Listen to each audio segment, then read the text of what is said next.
Restriction RBI ஏன் கொடுத்துருக்காங்க, என்ன காரணம் அப்படின்னு பார்த்தோம்னா, இப்போது இந்த ஆன்லைனில் நிறைய ஃப்ராட் நடக்குது இல்லைங்களா, சைபர் கிரைம் நிறையா நடக்குது. ஆன்லைனில் நிறைய பணம் எடுக்கிறாங்க, சிலவங்க மாற்றி எடுக்கிறாங்க, என்னென்னவோ ஆன்லைனில் பண்ணுறாங்க.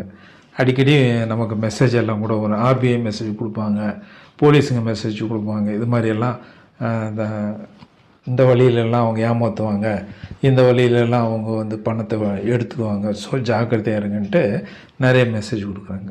அவங்க எது மாதிரி அக்கௌண்ட்டை தேர்ந்தெடுக்கிறாங்கன்னா, அந்த சைபர் கிரைமில் ஈடுபட்டு இருக்கிறவங்க எது மாதிரி அக்கௌண்ட்டை தேர்ந்தெடுக்கிறாங்கன்னா, இது மாதிரி இருக்கிற அக்கௌண்ட் தான். இந்த இப்போ 3 டைப் சொன்னோம் இல்லையா, 2 வருஷம் எந்த டிரான்சாக்ஷன் இல்லாமல் இருக்கிற அக்கௌண்ட்டு, இன்னாப்ரேட்டிவாக இருக்கிற அக்கௌண்ட்டு, அப்புறம் 0 பேலன்ஸ் இருக்கிற அக்கௌண்ட்டு, இது மாதிரி அக்கௌண்ட்டாக பார்த்து தான் இந்த அக்கௌண்ட்டுங்க மூலமாக தான் அவங்க தங்களுடைய கைவரிசையை காட்டுறாங்க.